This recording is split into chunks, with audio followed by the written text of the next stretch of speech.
ओम शांति। आज का रात्रि क्लास है 29 अप्रैल 68 के।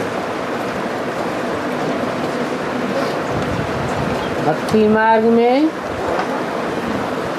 कुछ भी मिलने की बात नहीं है। जो कुछ भी प्राप्ति होती है, जो कुछ भी मिलता है, वो हर आत्मा को कौन से युग में मिलता है? संगम युग में मिलता है। तो कितना अलर्ट रहना चाहिए। संगम युग का एक एक सेकंड कितना वैल्यूबल है। परंतु यहाँ तो पढ़ाई है, ऐसे नहीं कोई गुरु की कृपा से प्राप्ति हो जाएगी। तुम बच्चे जानते हो, शांति माना शांति धाम जाना।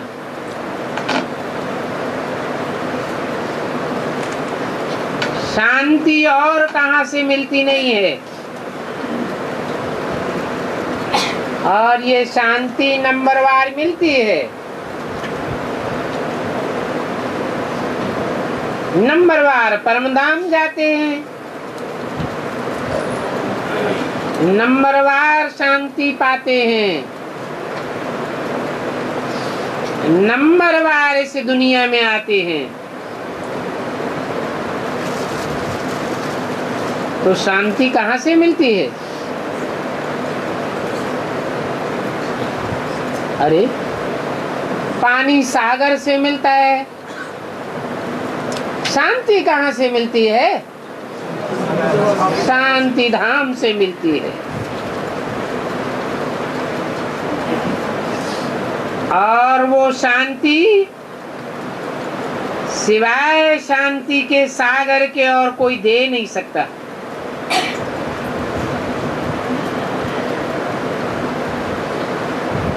बाप के घर से ही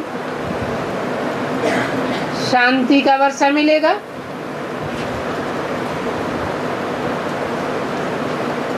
और कोई इसे कब मिल भी नहीं सके, क्योंकि प्राप्ति तो बाप से ही होती है। उस प्राप्ति का नाम है बाप का वर्षा।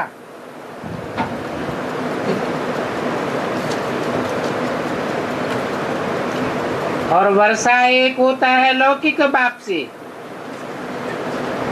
वो होता है अल्पकाल का, जन्म बाई जन्म मिलता आया। और एक वर्षा मिलता है पारलौकिक बाप से, जो सिर्फ एक ही जन्म मिलता है। और वो वर्षा मिलता है 21 जन्मों के लिए।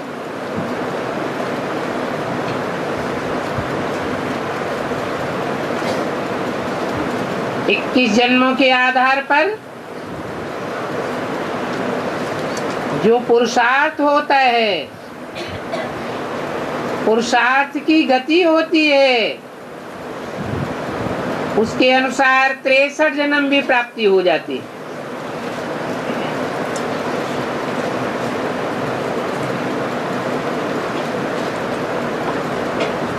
तो रावण राज्य में भी जो भी मिलता है भक्ति मार्ग में,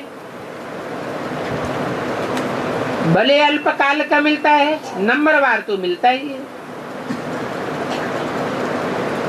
रावण राज्य में सब खालू हो जाते हैं, राम राज्य में सब भर्तू हो जाते हैं।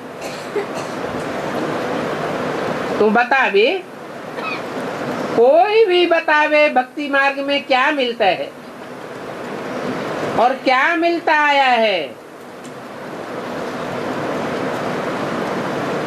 कहेंगे अल्पकाल का क्षण भंगुर सुख मिलता आया।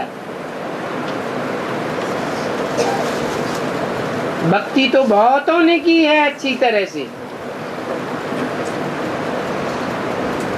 कोई भक्त आवे तो उनसे पूछना है तुम भक्ति करते हो। अच्छा बोलो, जन्म जन्मांतर तुमने भक्ति की, भक्ति से क्या प्राप्ति हुआ?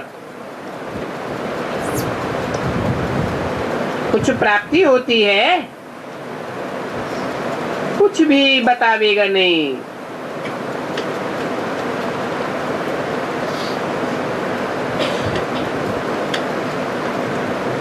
कहेगा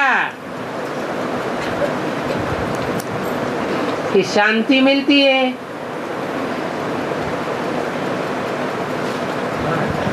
वो भी अल्पकाल की। भक्ति से सुख तो मिल न सके। भक्ति से राजयोग सीख ही नहीं सकते।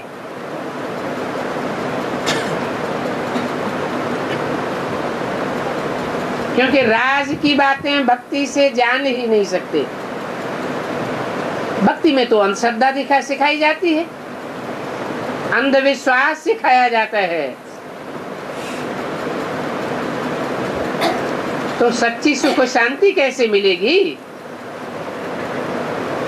शांति का सागर तो बाप ही है, उनसे ही सबको शांति मिलती है।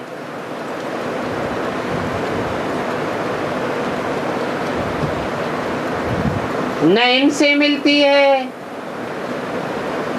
न रावण के 10 मुखों से मिलती है, और कोई को भी पता नहीं है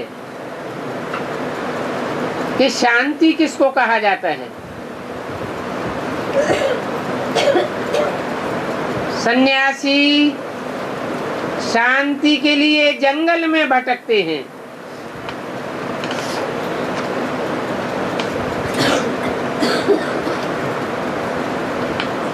तमोप्रधान बुद्धि बनती है तो उनमें भी कशिश नहीं रहती है। चले आते हैं शहरों की ओर। आजकल जंगल की कुटियाएं भी खाली पड़ी हैं, क्योंकि सन्यासियों में ताकत ही नहीं रही है पवित्रता की। जो कशिश करे, प्योरिटी की पावर से सारे काम होते हैं। भोजन भी उनको कुटियाओं में मिल जाता था।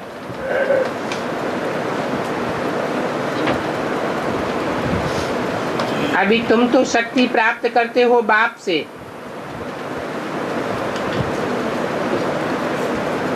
ऐसी शक्ति प्राप्त करते हो जो तुमको कोई भी दुनियावी धंधाधोरी करने की दरकार नहीं। बाप गारंटी करते हैं कि मेरी सर्विस में जो लगे रहेंगे,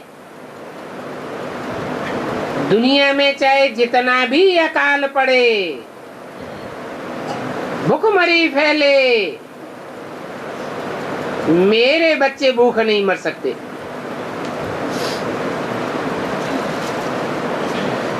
तो तुम शक्ति प्राप्त करते हो ना, तुम तो विश्व के मालिक बनते हो। और ये शक्ति मिली कैसे? शक्ति थी तो जरूर ना। अभी देखो कोई शक्ति नहीं है, आत्मा अशक्त हुई पड़ी है, आधीन हुई पड़ी है। पहले आत्मा में शक्ति थी। इन लक्ष्मी नारायण की आत्मा में कितनी शक्ति थी। सारे विश्व को अपनी ओर आकर्षित कर रखा था। अभी वो शक्ति नहीं है।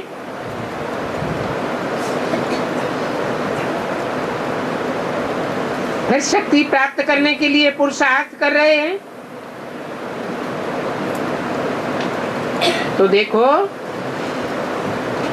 भक्ति मार्ग में कुछ भी प्राप्ति नहीं होती, और भक्ति करते करते कोई भी वापस तो जा ही नहीं सकते।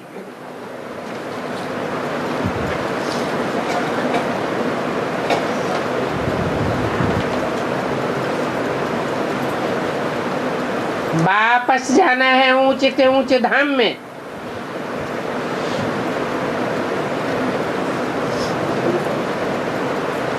और ये पृथ्वी वासियों की बुद्धि तो मिट्टी में धसी पड़ी है। कब्र दाखिल हुए पड़े हैं। कितने उपाय करते रहते हैं कि निर्वाण धाम वापस चले जावे, झूठ भी बहुत बोलते रहते हैं। हमारा गुरु निर्वाण धाम गया,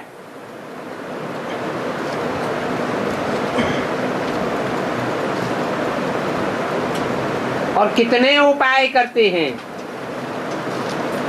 कि बच्चे जास्ती पैदा न हो। फैमिली प्लानिंग के लिए कितना माथा मारते रहते हैं। बोलो, तुम दुनिया में कितने मनुष्य चाहते हो?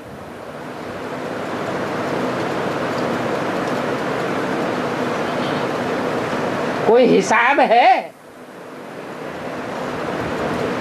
कम से कम कितने चाहते हो जो दुनिया में सुख शांति हो जाए?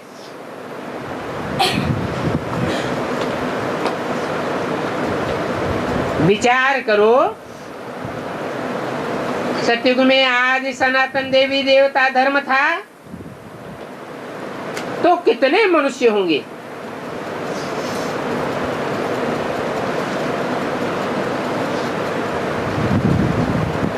कहते हैं आसमान में 9 लाख सितारे हैं।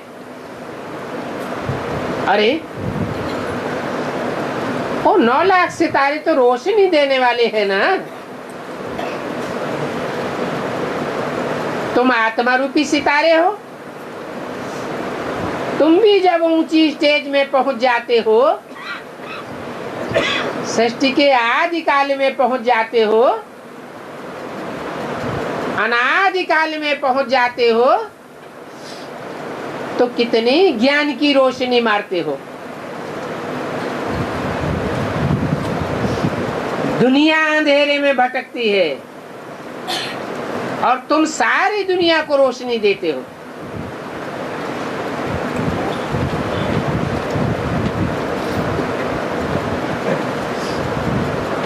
इन 9 लाख चमकने वाली श्रेष्ठ आत्माओं की मिसाल 9 लखा हार से भी दी जाती है। गले का हार बनते हैं। प्रजा श्रेष्ठ राजा के गले का हार होती है। तब तो कहते हैं यथा राजा तथा प्रजा। गायन भी है, 9 लाख प्रजा, 9 विशेष विशेष धर्म, 9 रत्न गाए जाते हैं।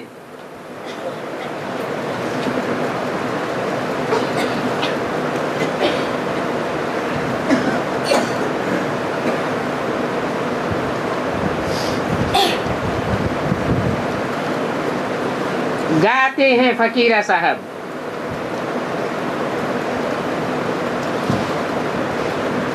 अब 9 लाख तो यहाँ रहते हैं।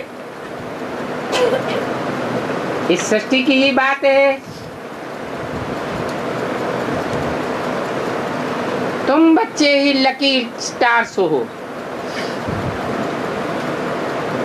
भाग्यवान तो तुम हो, और तुम 9 लाख सतयुग के आदि काल में होते हो।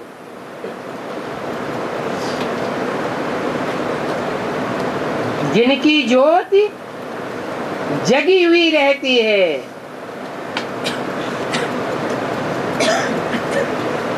वहां कोई मरता ही नहीं है तो पिन्नी भी नहीं पहनते हैं और ज्योति भी नहीं जगाते हैं, क्योंकि वहां तो सभी की ज्योति जगी रहती है। सतयुग में सभी के घर घर में आत्मा जागती रहती है। घर घर में अंधियारा तो होता है कलयुग अंत में।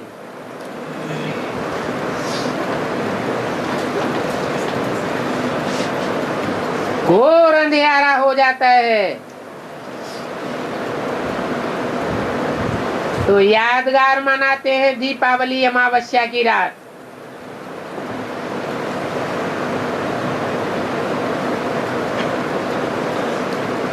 अभी तुम्हारी ज्योति जग रही है।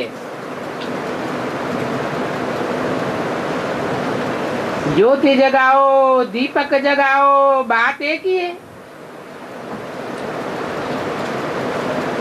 हाँ, नंबरवार ज्योति जगी हुई है।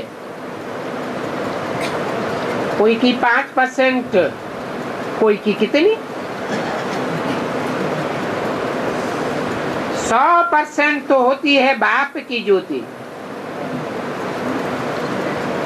बाकी तो जरूर कुछ कमी रखनी पड़ती है। तो ये बात बाप समझाते हैं कि मेरे को कहेंगे 100% और तो कोई ये बात कह न सके। औरों में कुछ न कुछ कमी तो जरूर रहती है। कोई भी स्कूल में 100 मार्क्स कोई को नहीं देते होंगे। हाँ, ठगी चलती होगी तो बात दूसरी है, क्योंकि आजकल तो मार्क्स बिकते भी हैं। रिश्वत लेकर के मार्क्स दे देते हैं। ऐसे बहुत पद मिलते हैं। अंग्रेजों के जमाने में राय साहब, राय बहादुर, राजा बहादुर, महाराजा, ये सभी टाइटल्स पैसों से मिलते थे।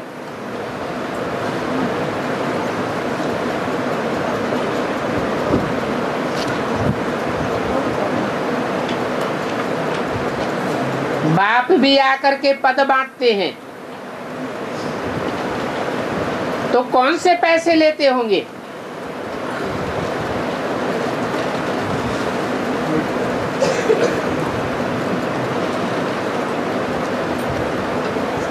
बाप देखते हैं किसके पास कितना ज्ञान धन है।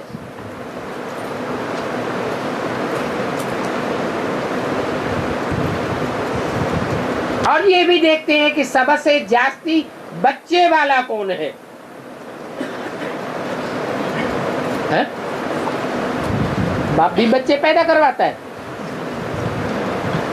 हद के या बेहद के।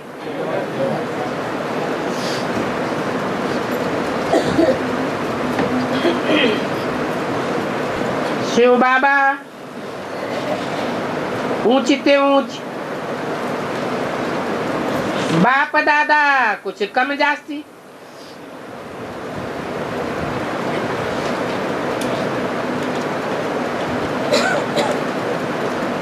तो बाप दादा में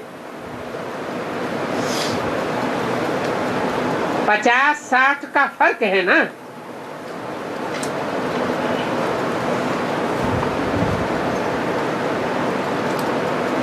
बच्चियां कहती हैं 1 का फर्क है।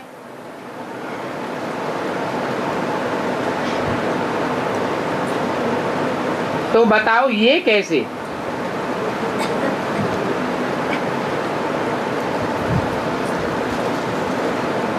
कहती हैं कि शिव बाबा को एक बच्चा जास्ती है,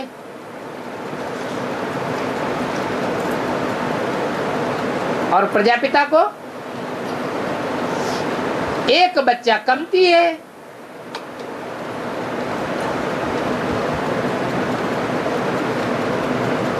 बात है बाप दादा की।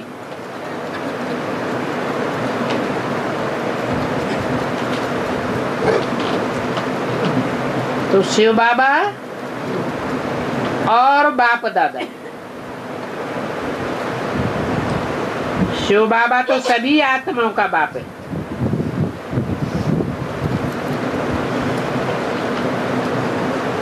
तो ये एक कम हो गया ना।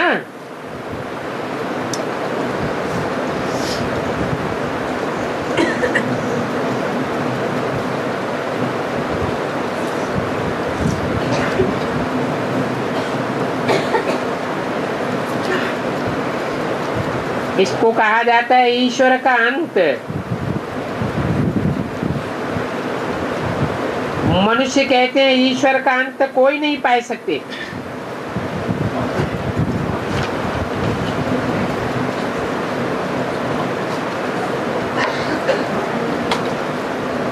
अभी तो ईश्वर ने आकर तुमको अपना अंत बताया है।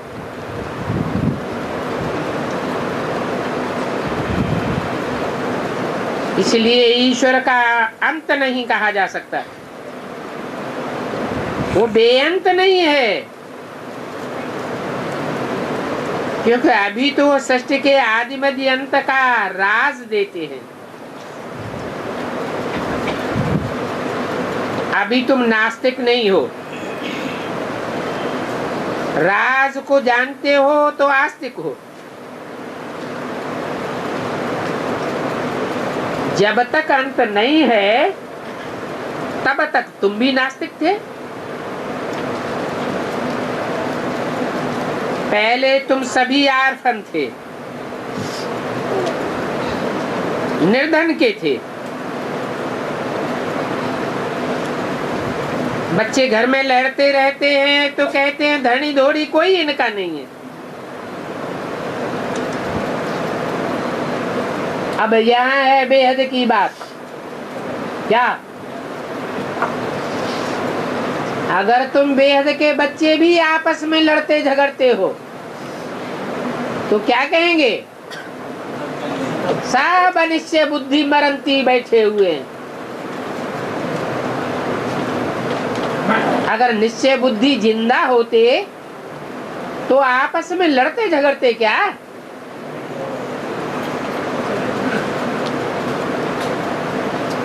तुम्हारे सिवाय कोई भी बाप को नहीं जानते।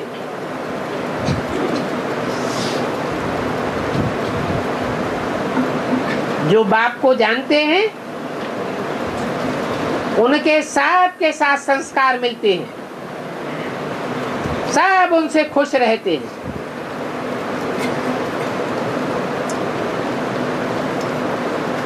अच्छा तो बताओ प्रजापिता ब्रह्मा को एक बच्चा कम क्यों?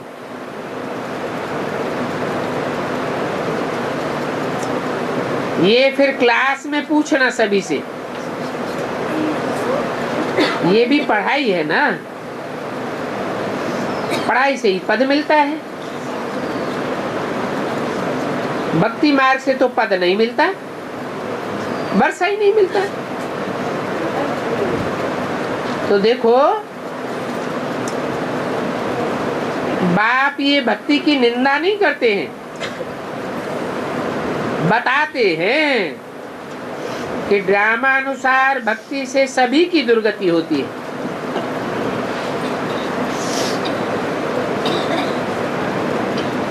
सभी में कौन कौन आ जाते हैं?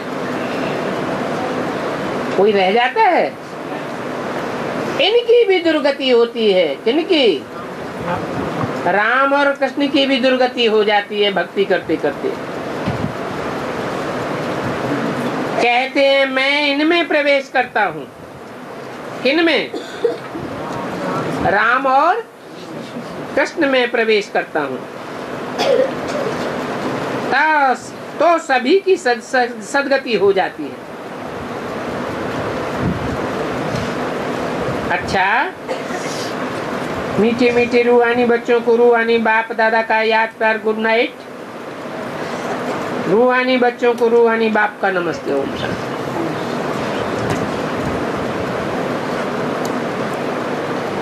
आज का प्रातः क्लास है 30 अप्रैल 1968।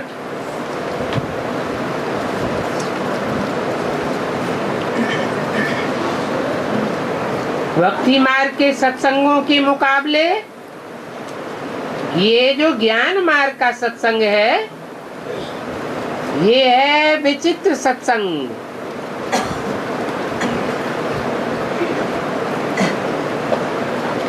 वहां तो जाकर साधु संत आदि के सामने बैठते हैं।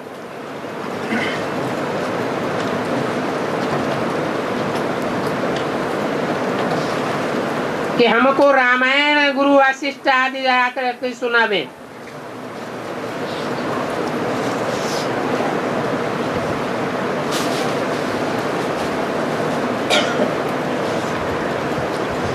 तुमको तो इन भक्ति की बातों का अनुभव है और जानते हो कि अनेकानेक साधु संत भक्ति मार्ग के शास्त्र आदि सुनाते रहते हैं। यहाँ तो उन शास्त्रों आदि की बातों से बिल्कुल ही बात अलग है।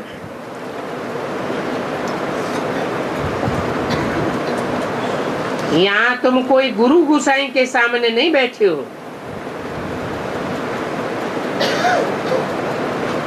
साधु संत महात्मा के सामने नहीं बैठे हो।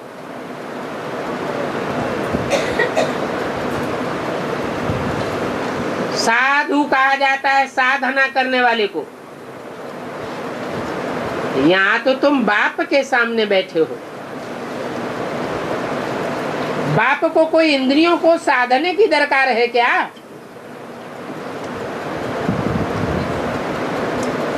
बाप को साधु नहीं कहेंगे।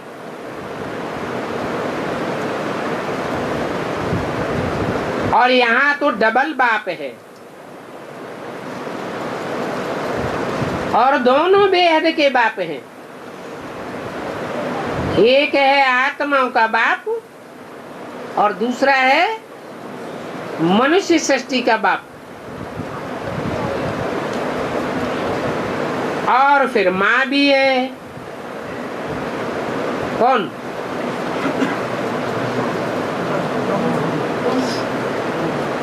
माँ बाप जैसे से सृष्टि रूपी रंगमंच के हीरो हीरोइन है। कौन? राम और कृष्ण। तो मनुष्य सृष्टि का बाप है जैसे कि राम, और बेहद की माता है कष्ट वाली आत्मा जो सहन शक्ति का पाठ बजाती है।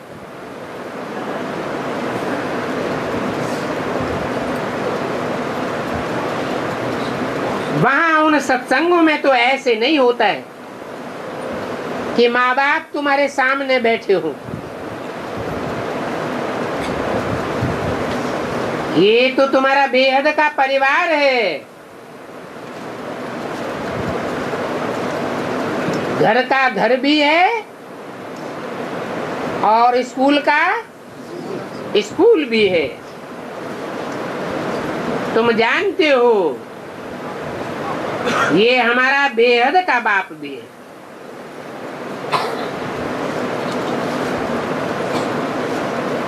कई ऐसे बच्चे हैं जो अपने लौकिक बाप को भी ले आते हैं।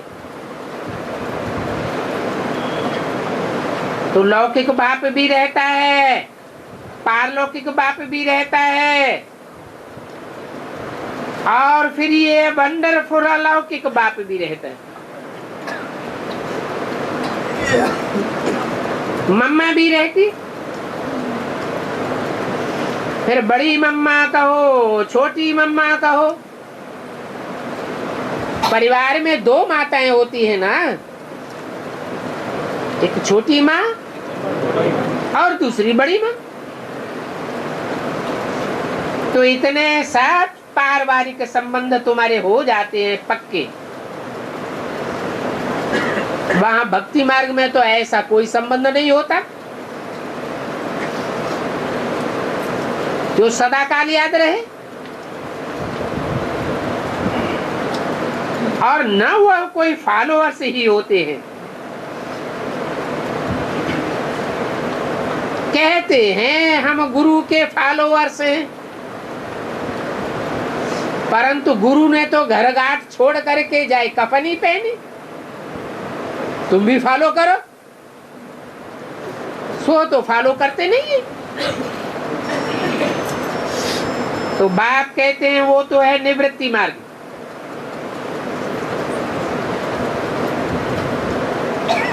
उन गुरुओं सन्यासियों आदि का निवृत्ति मार्ग का धर्म ही अलग है, रात दिन का फर्क है। ये भी तुम जानते हो, लौकिक बाप से अल्पकाल क्षण भंगुर एक जन्म के लिए मिलता है,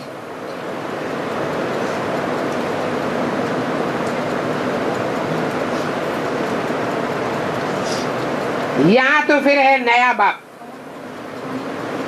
बाप भी नया, नई बातें भी नई, क्योंकि यहाँ तो अलौकिक भी है पारलौकिक भी है। वर्षा तो लौकिक से भी मिलता है, परंतु अल्पकाल क्षण भंगुर वर्षा मिलता है, और पारलौकिक से तुम्हें सदाकाल का वर्षा मिलता है।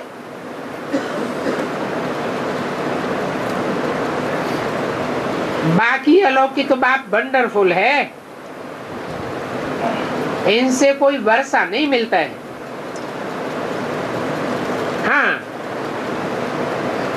इनके द्वारा बाप देते हैं, देने वाला है शिव बाबा,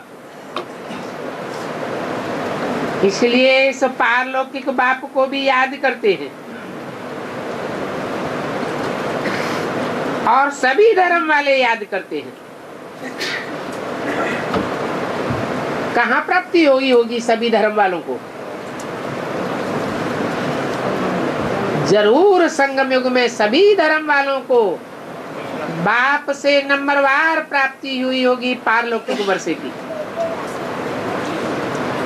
तो बाप को पारलौकिक बाप और पारलौकिक वर्षा क्यों कहा जाता है? क्योंकि वह वर्षा इस जन्म में नहीं मिलता। कहाँ मिलता है? इस दुनिया के उस पार जब जाते हैं तब मिलता है।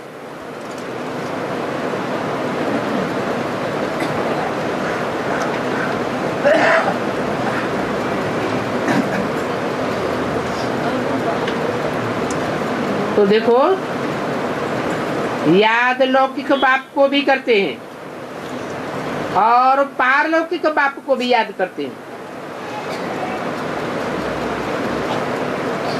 बाकी अलौकिक बाप को कोई भी याद नहीं करते हैं।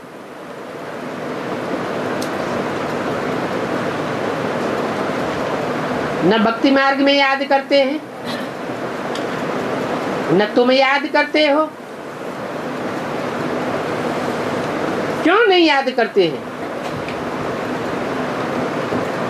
जरूर इनकी याद से कुछ भी प्राप्ति नहीं हुई होगी, इसलिए उनकी मूर्तियां भी नहीं बनाते हैं, मंदिर भी नहीं बनाते हैं, उनकी पूजा भी नहीं करते हैं।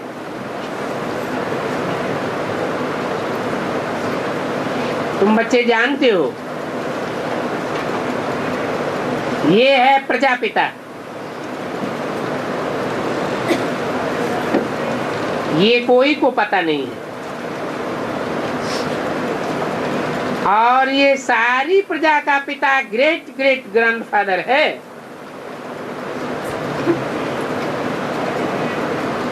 वो धर्म पिताएं सिर्फ ग्रेट हैं, महान धर्म पिताएं कहे जाते हैं, महान आत्माएं कहे जाते हैं, ग्रेट फादर्स कहा जाता है।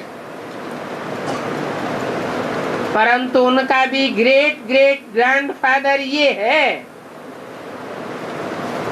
भला आज नहीं मानते हैं, इसी जन्म में ऐसा टाइम आवेगा कि सब मानेंगे कि हमारा ग्रेट ग्रेट ग्रैंडफादर एडम, आदम आदिनाथ के रूप में आया हुआ है। तो देखो, शिव बाबा को ग्रेट ग्रेट ग्रैंड फादर नहीं कहा जाता है,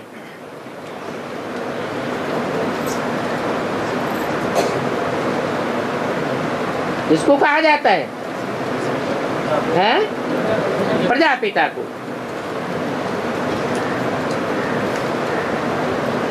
लौकिक संबंध में लौकिक फादर और ग्रैंड फादर भी होते हैं, परंतु ये तो है ग्रेट ग्रेट ग्रैंड फादर। ऐसे न लौकिक को कहेंगे और न पारलौकिक को कहेंगे। अभी ऐसे ग्रेट ग्रेट ग्रैंड फादर से वर्षा मिलता नहीं है।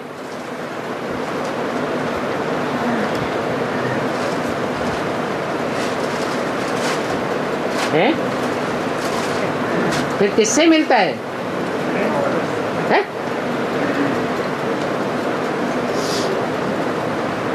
वर्षा देने वाला है शिव बाबा, और देता किसके द्वारा है? ये बातें बाप बैठ समझाते हैं। भक्ति मार्ग की तो बात ही न्यारी है, क्योंकि भक्ति माना ही दुर्गति। वो दुर्गति का भी पार्ट ड्रामा में नूद है, जो फिर चलता रहता है। बाप बतलाते हैं कि कैसे कैसे तुमने 84 जन्म लिए हैं। बाप बतलाते हैं। अव्यक्तवाणी में तो कहा बाप एक एक के जन्मों की कहानी नहीं बतावेंगे, एक एक का पार्ट कागज या बोर्ड पर लिखकर नहीं बतावेंगे। फिर ये कैसे बोला कि बाप बतलाते हैं कैसे कैसे तुमने 84 जन्म लिए। कैसे कैसे माना प्रोसीजर बताते हैं, फार्मूला बताते हैं। हाँ, 84 लाख जन्म नहीं है, सिर्फ 84 जन्म हैं, जास्ती से जास्ती। ये 84 लाख जन्म मनुष्य आत्मा लेती है, ये तो बहुत बड़ा गपोड़ा बना दिया है।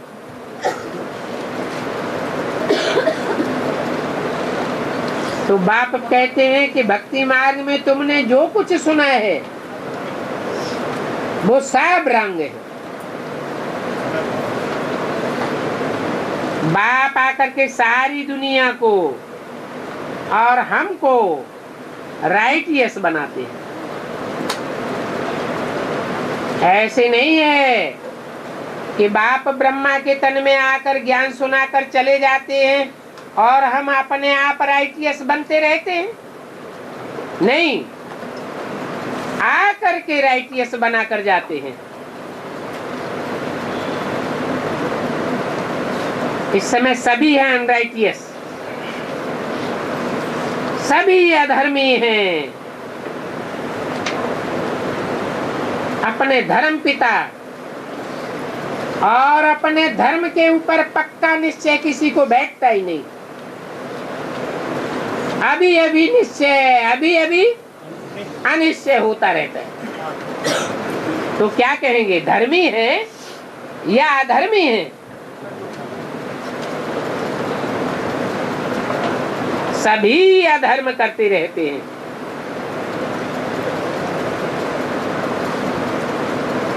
अभी तक धर्मात्मा कोई बनता ही नहीं।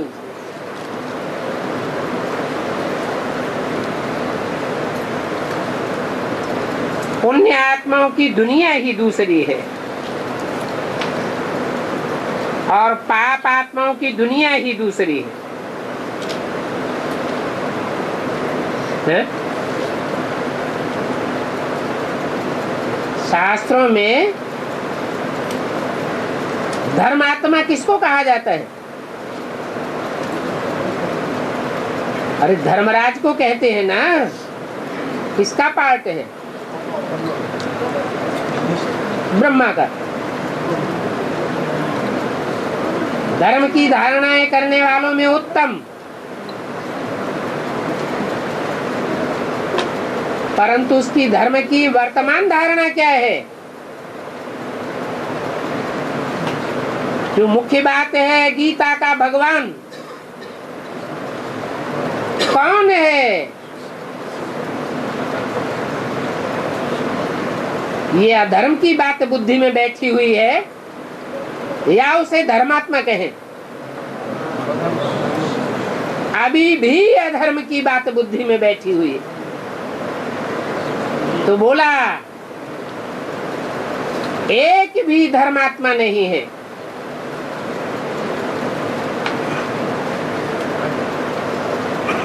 कहते हैं एक धर्मात्मा युधिष्ठिर ही स्वर्ग आरोहण किया और बाकी सभी खलास हो गए। अभी तो एक भी नहीं है।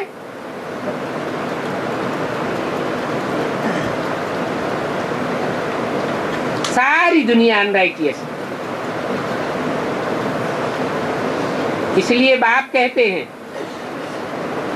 जहां पापात्माएं रहती हैं वहां कोई पुण्यात्मा रहता ही नहीं। इस पापात्माओं की दुनिया में पाप आत्माओं को ही दान पुण्य आदि करते हैं।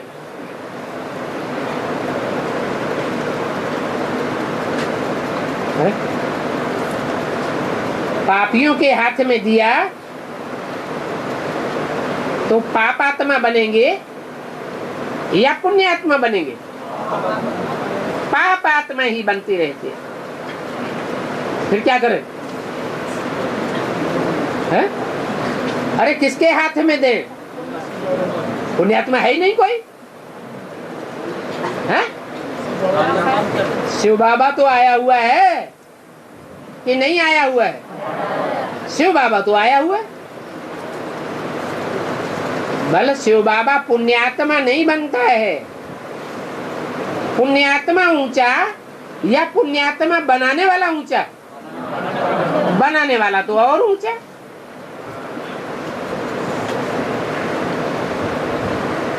बाप कहते हैं कि पुण्यात्माओं की दुनिया में तो दान पुण्य आदि करने की दरकार ही नहीं रहेगी। अभी किसकी दुनिया है? पाप आत्माओं की दुनिया है। यहाँ दरकार भी है पुण्य दान करने की। वहाँ नई दुनिया में तो ये दान पुण्य आदि करने का ज्ञान भी नहीं रहता। ये भी नहीं याद रहेगा कि हमने 21 जन्मों का वर्षा लिया। किसने दिया ये भी पता नहीं रहेगा। ये ज्ञान यहाँ ही होता है। बेहद के बाप से बेहद का वर्षा यहाँ मिलता है और कोई जन्म में नहीं मिलता है। सो भी 21 जन्मों के लिए मिलता है। सदा सुख, सदा हेल्थ वेल्थ अभी तुमको मिल रही है बाप से।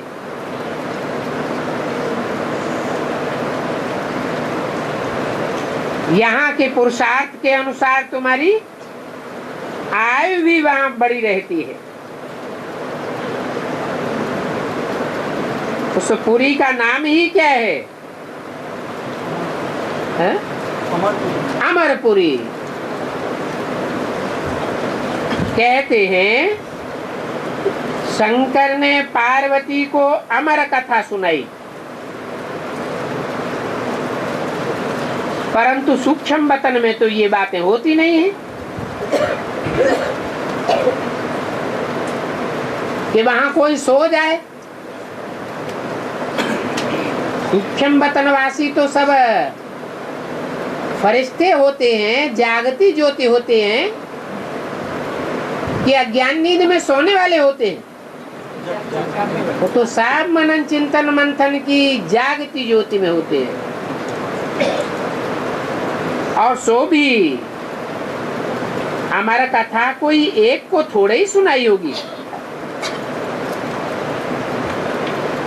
ये सब भक्ति मार्ग के गपोड़े। असली बात बाप बताते हैं कि बच्चे तुम सब पार्वतियां हो।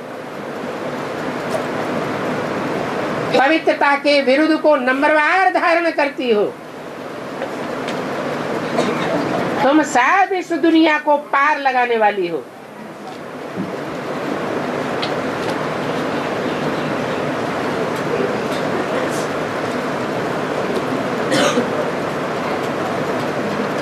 जिस पवित्रता की बात पर तुम अभी भी खड़े हुए हो,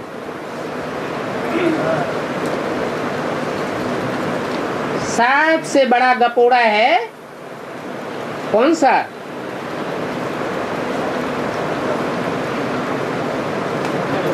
और सारी दुनिया, हर धर्म के लोगों में ये गपोड़ा फैला हुआ है। क्या गीता के भगवान की तो बात भी को बहुत बुद्धों की बुद्धि में नहीं, मनुष्यों की बुद्धि में नहीं है। हाँ, भगवान हो करके आता है सृष्टि पर एक व्यापी, और उन सब ने समझ लिया है भगवान सर्वव्यापी है।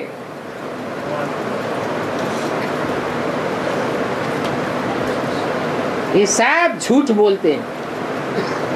कोई झूठ बोलते हैं, कोई झूठा रूप धारण करके बैठते हैं, कहते हैं मेरे अंदर शिव बाबा आता है, शिव बाबा मेरे अंदर आकर पढ़ाई पढ़ाता है।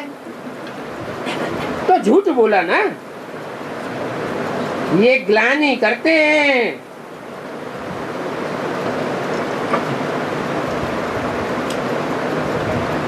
भक्ति मार्ग में भी ग्लानि करते थे, और अभी ज्ञान मार्ग में भी आकर अगर कोई ग्लानि करते हैं, शिवो हम बन करके बैठते हैं, तो उनकी सजा कितनी गुनी हो जाती है? 100 गुनी सजा हो जाती है। कितना बड़ा पाप करते हैं। जिनकी बुद्धि ठिकाने लगी हुई है, एक व्यापी को जिन्होंने पहचाना हुआ है, उनकी बुद्धि को भी भ्रमित कर देते हैं। बेहद का बाप जो तुमको विश्व का मालिक बनाते हैं, उनके लिए कहते हैं कि सर्वव्यापी है। ठीक कर बुद्धियों में है। ऐसा टाइम आवेगा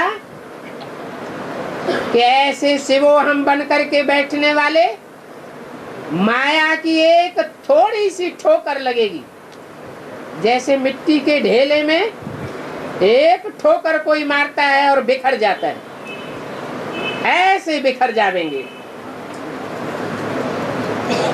सच्चे सच्चे ईश्वरीय ज्ञान मार्ग में भीतर बने बैठे हैं। ज्ञान मार्ग में अज्ञान की दीवारें खड़ी कर देते हैं। इतनी बड़ी बड़ी दीवारें बनाते हैं और उनमें इतनी छोटी बड़ी ईंटें और पत्थर पिरोते हैं कि सैकड़ों को, हजारों को भ्रमित करते रहते हैं।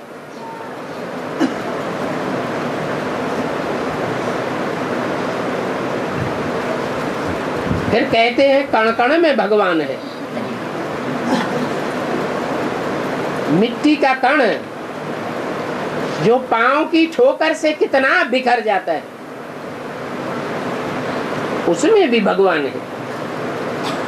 मना कण कण जैसी नाचीज आत्माओं में भी भगवान समझ करके बैठ जाते हैं। तो देखो,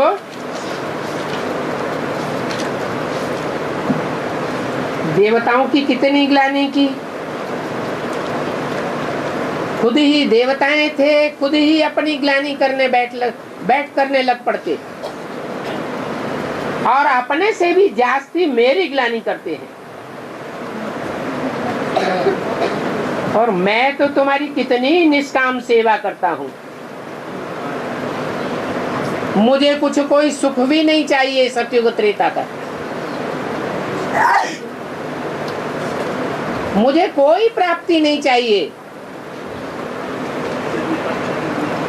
मैं तो इस दुनिया में आकर इच्छा मात्रम अविद्या ऐसी स्टेज धारण करता हूं। मुझे तो कुछ भी लोभ आदि नहीं है। वो लौकिक फादर्स होते हैं, उनको तो फिर भी लोभ रहता है, हमारा बच्चा हो, बच्चा बड़ा होगा तो हमारी परवरिश करेगा, हम बूढ़ा हो जाऊंगा।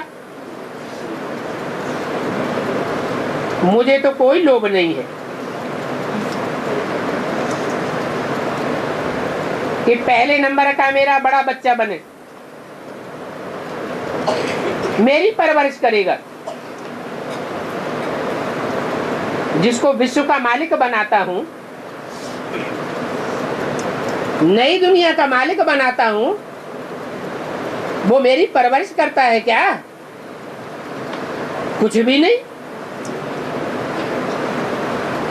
तो मुझे तो औरों को बनाने का रहता है, खुद प्राप्ति की कोई आस नहीं है। इसको कहा जाता है निष्काम सेवाधारी। अपना कुछ भी नहीं रखना। इसलिए बाप तुम बच्चों को नमस्ते करते हैं। वो बाप है निराकारी निरहंकारी,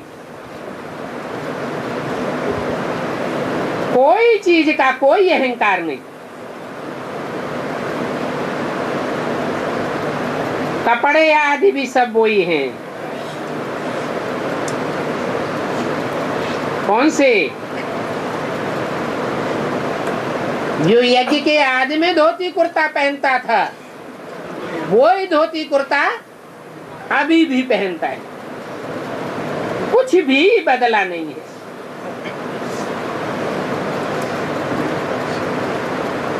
पहले भी गरीब निवाज बन करके आया था, गरीब में बाप बन करके बीजारोपण किया था। अभी भी गरीब निवाज बन करके आया हूं, गरीबों को ही उठाता हूं। नहीं तो वो साधु सन्यासी तो देखो सारी ड्रेस बदली कर लेते हैं।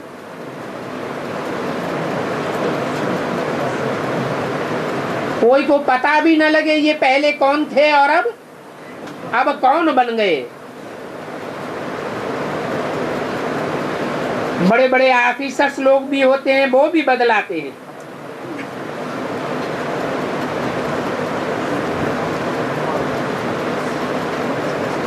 जज बनते हैं,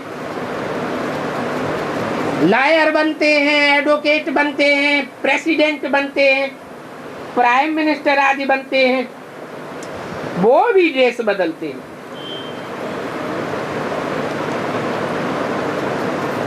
इनका तो कुछ भी बदला नहीं है, वो ही साधारण ड्रेस, वो ही रूप, वो ही पहरवाई से है।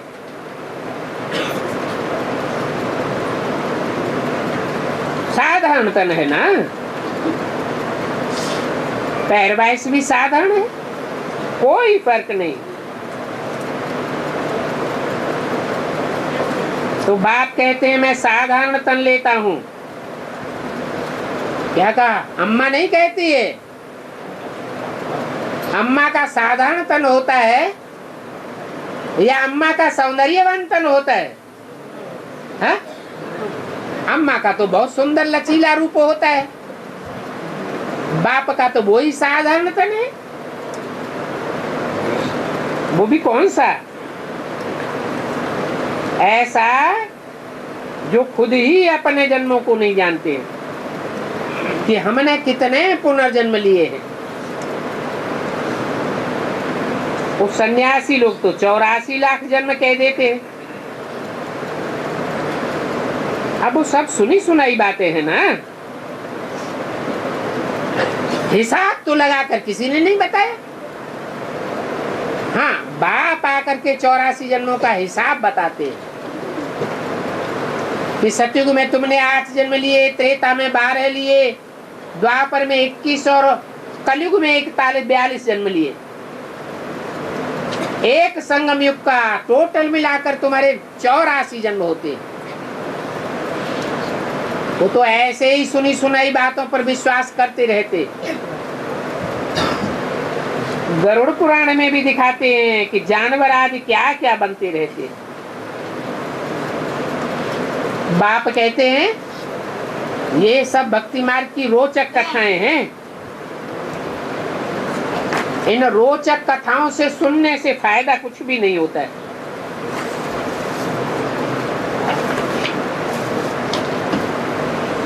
और ही डराते रहते हैं सुनाए सुनाए कर। 30 अप्रैल 1968 की वाणी का दूसरा पेज। सुनाते क्या है? ऐसा काम किया तो गधा बनेंगे, वैसा काम किया तो यह बनेंगे। फिर गाय की पूंछ पकड़ने के लिए भी कहते हैं।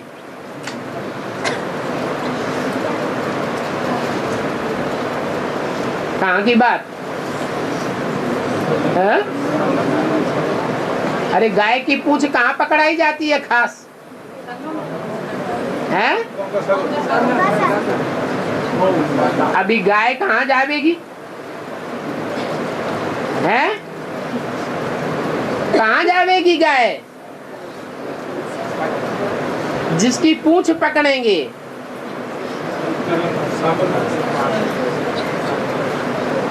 पूंछ किसको कहा जाता है?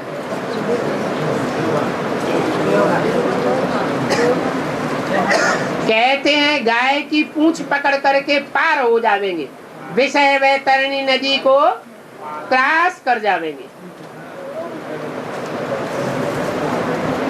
अरे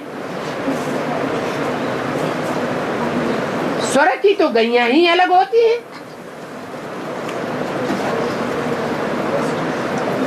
वहां विषय वैतरणी नदी की बात कहां से आ गई?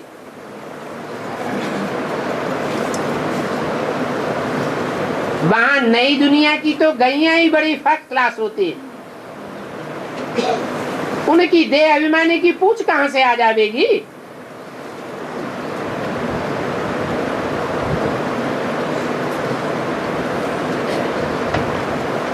जैसे तुम 100% संपूर्ण बन जाते हो, वैसे वहां की गैया भी ऐसे फर्स्ट क्लास होती है। उस गाय का नाम है कपिला कामधेनु।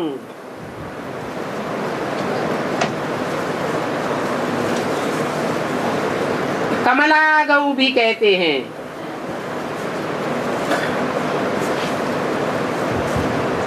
तो वहां जैसे तुम फर्स्ट क्लास बन जाते हो, वैसे कृष्ण की गैया भी फर्स्ट क्लास होती हैं। नई दुनिया में या नई दुनिया के फाउंडेशन में फर्स्ट क्लास गौओं का फाउंडेशन डाला जाएगा या देह अभिमान की गौओं का फाउंडेशन डाला जाएगा?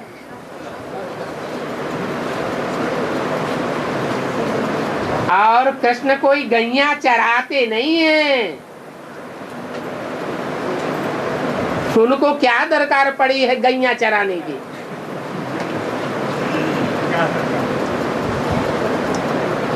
ये तो स्वर्ग की ब्यूटी दिखाते हैं कि वहां जानवर भी बड़े फर्स्ट क्लास होते हैं। वहां के लिए तो जानवरों की भी कॉमन बात है।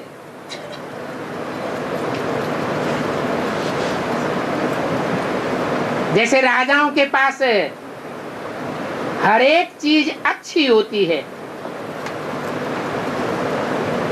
तो वहां हर चीज फर्स्ट क्लास होती है। बाकी ऐसे नहीं कि कृष्ण कोई गौपाल है, जानवर गैयों को चराने वाला है।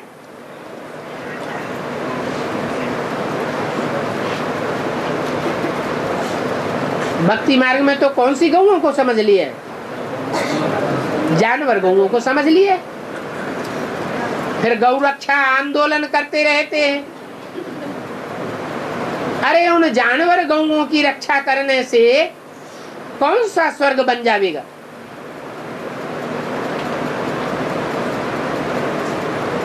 कैलेंडर साहब में तो कृष्ण को धनार बनाए देते हैं।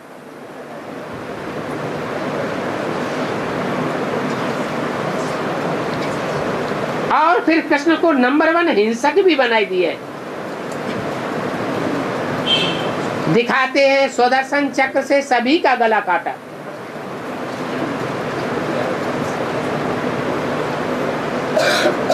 अब स्व माने आत्मा, चक्र माने 84 का चक्र। अपनी आत्मा के 84 जन्मों का साक्षात्कार बुद्धि योग से करते हैं तो सभी के देह अभिमान का गला कट जाता है। फर्क का पता पड़ जाता है कि मेरे पुरुषार्थ में, हमारे पुरुषार्थ में और इस कृष्ण के पुरुषार्थ में कितना भारी अंतर है। देह अभिमान ही चूर चूर हो जाता है। तो देखो कृष्ण कोई हिंसा थोड़ी ही करेंगे। फिर दिखाते हैं कि अकासुर बकासुर आदि को मारते रहते हैं।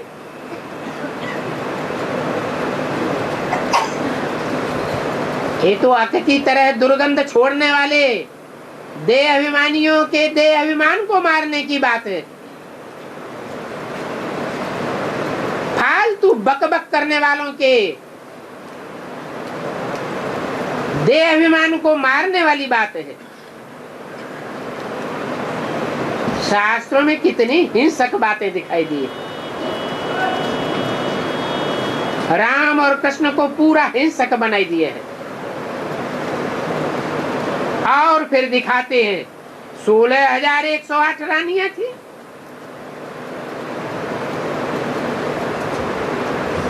दूसरे धर्म वाले ऐसी ऐसी बातें उठाते हैं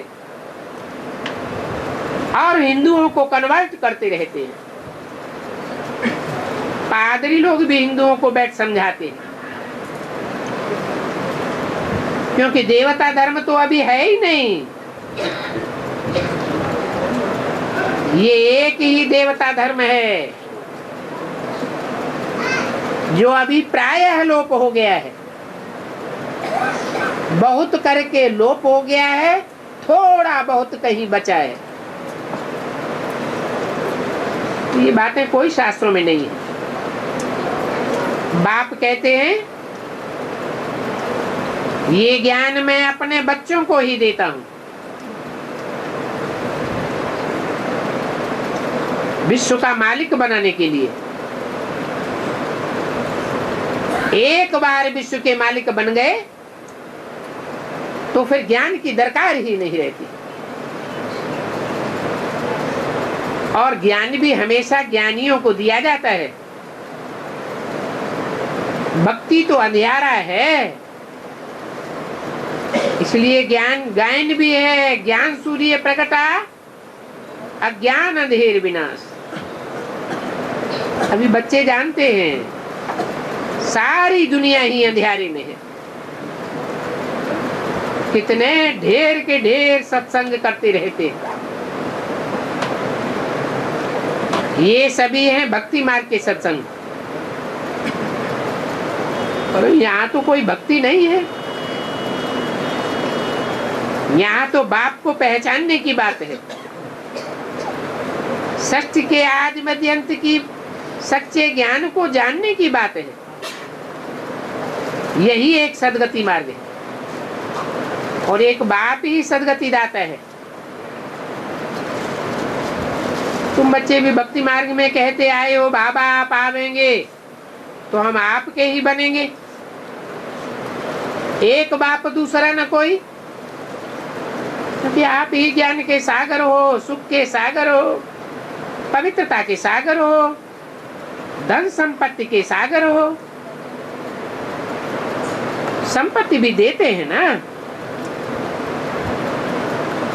तुमको कितना बड़ा माला माल बनाए देते, तुम जानते हो। हम शिव बाबा से 21 जन्मों के लिए झोली भरने आए हैं, अर्थात नर से नारायण बनने आए। भक्ति मार्ग में तो कथाएं बहुत सुनते आए हैं, परंतु भक्ति माना ही दुर्गति, सीढ़ी नीचे ही उतरते रहते, कोई की भी चढ़ती कला नहीं हो सकती। अच्छा, ओम शांति।